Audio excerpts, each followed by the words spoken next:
সেনাবাহিনী যদি রাজনীতি মুক্ত থাকে, সেই সাথে ইলেকশন কমিশন যদি নিরপেক্ষ ভূমিকা পালন করে, তাহলে এই দেশে আর কোনোদিন ফ্যাসিস্ট সরকার জন্ম নেবে না। ডাকাতের হাতে নিহত হওয়া সেনা কর্মকর্তা তানজিমের বাড়িতে সমবেদনা জানাতে গিয়ে অবসরপ্রাপ্ত মেজর জেনারেল ফজলে এলাহি আকবর একথা বলেন। দুপুরে বিএনপির ভারপ্রাপ্ত চেয়ারম্যান তারেক রহমানের পক্ষ থেকে টাঙ্গাইলের করটিয়ায় তানজিমের বাড়িতে যান সেনাবাহিনীর 7 কর্মকর্তা সহ বিএনপি নেতারা। এম এ রাজ্জাকের তথ্য ছবিতে প্রতিবেদন।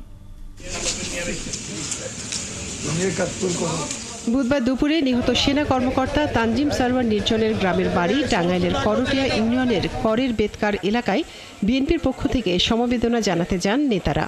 এ সময় তারা তানজিমের মা বাবা সহ পরিবারের অন্যান্যদের সাথে কথা বলেন।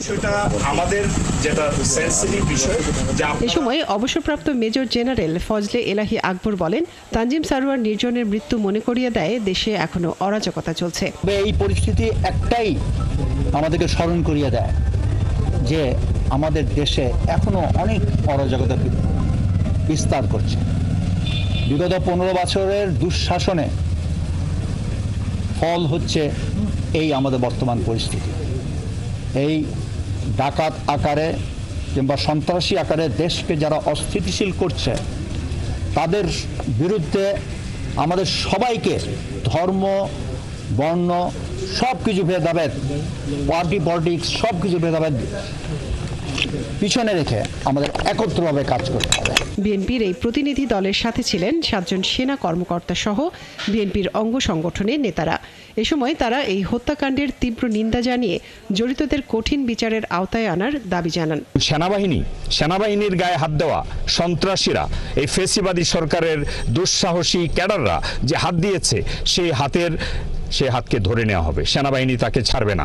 সন্ত্রাসীর বিরুদ্ধে সম্মুখ যুদ্ধ করে তিনি নিহত হয়েছেন, এটা টাঙ্গাইলের গর্ব, এবং তিনি একজন বীর, এবং এই বীরের জন্য আমরা দোয়া করি আল্লাহ তাকে জান্নাতুল ফেরদৌস নসিব করো।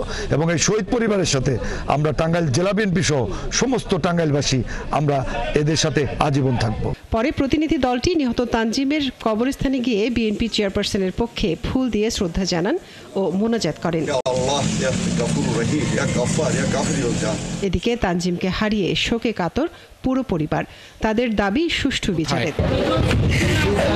আমি ফোন করছিলাম, আমার মনে অনেক কষ্ট, সেই কষ্টের কথাগুলা সেনাবাহিনী প্রধানের কাছে বলে মনটাকে হালকা করতে চাই। আর আমি চাই আমার ছেলের সুষ্ঠু তদন্ত হোক, সুষ্ঠু বিচার হোক। মঙ্গলবার ভোরে কক্সবাজারের চকরিয়ায় ডুলা হাজরা ইউনিয়নে ডাকাতি প্রতিরোধ অভিযানে নিহত হন লেফটেন্যান্ট তানজিম সারওয়ার নির্জন। মনিরা কাজুরি, ৭১।